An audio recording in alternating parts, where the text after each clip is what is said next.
लीजिए, मोदी जी की कृपा से आपके अच्छे दिनों की कड़ी में एक और नई कड़ी जुड़ने वाली है।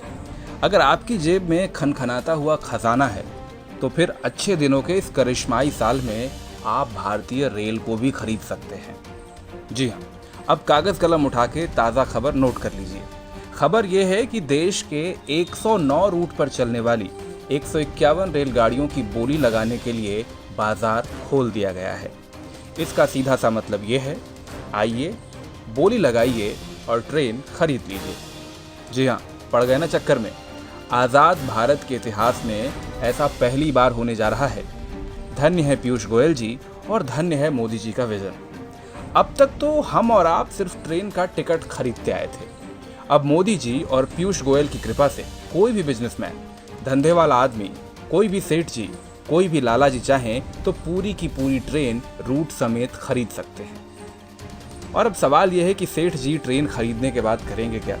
अब सेठ जी कोई सरकार तो है नहीं जो आपकी सुविधा के लिए ट्रेन चलाएंगे। वो कमाएंगे मुनाफा और हर उस तरीके से कमाएंगे जैसे वो कमा सकते हैं। वाकई तारीफ करनी होगी मोदी जी की। 70 साल के इतिहास में पहली बार ट्रेन की नीलामी होने जा रही है। जो अब तक नहीं हुआ वो पहली बार हो रहा है।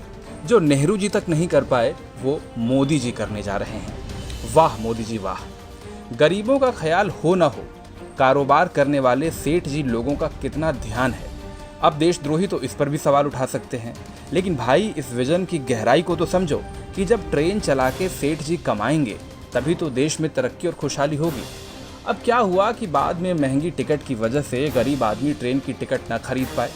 वैसे भी गरीब लोगों को ट्रेन का सफ़र कहाँ पसंद आता है। अभी हाल ही में तो सबने देखा था कि मोदी जी और गोयल जी की इतनी सारी ट्रेन चलने के बावजूद ये ज़िद्दी गरीब लोग पैदल ही अपने गांव जाते थे। हो सकता है कि यहीं से मोदी जी और पीयूष गोयल जी को ट्रेन को प्राइवेट सेक्टर को बेचने का आइडिया भी आया हो। अरे भाई, जब गरीब आदमी ट्रेन में बैठ ही नहीं रहा तो ट्रेन को बेचो सेठ जी को। अब देश की सरकार भला क्यों टेंशन ले। सेठ जी चलाएंगे अपनी ट्रेन और कमाएंगे अपना मुनाफा। जिसे ट्रेन में चढ़ना हो चढ़ ले। भाई वाह, गरीब लोगों से लेकर सेठ जी तक के फायदे के बारे में सोचने वाली ऐसी दिलदार सरकार की तारीफ तो बनती है। और साथ ही तारीफ बनती है इनके तेज तर्रार एटीट्यूड के लिए भी। एकदम फटाफट अंदाज में 1 जुलाई को मिनिस्ट्री ऑफ रेलवे ने प्राइवेट कंपनियों से प्रपोजल भी मंगवा लिए हैं। भारत सरकार को उम्मीद है कि इससे वो प्राइवेट कंपनियों से करीब 30,000 करोड़ रुपए तक का इन्वेस्टमेंट जमा करेगी। अब जैसे ही देश के 109 रूट पर 151 ट्रेन की डील हो जाती है, फिर देखिए कैसे कायाकल्प होता है भारतीय रेल का। हो सकता है कि जल्द ही न्यूज़ चैनल आपको ये भी समझाना शुरू करें कि भारतीय रेल की कृपा बस यही रुकी हुई थी। हरी चटनी के साथ 151 ट्रेन की डील जैसे ही फाइनल होगी, भारतीय रेल पर कृपा एकदम से बरस पड़ेगी। खैर, हम तो पत्रकार हैं। हम तो भारतीय रेल के साल 2004 में फायदा कमाने की खबर से भी एक्साइटेड थे और अब रेल बिकने की खबर सुनकर भी उत्साहित हैं। वो कहते हैं ना, मोदी जी ने किया है तो कुछ सोच समझ के ही किया होगा। अब जाते जाते आप भी कमेंट सेक्शन में अपनी ज्ञान वर्षा जरूर करते जाइएगा।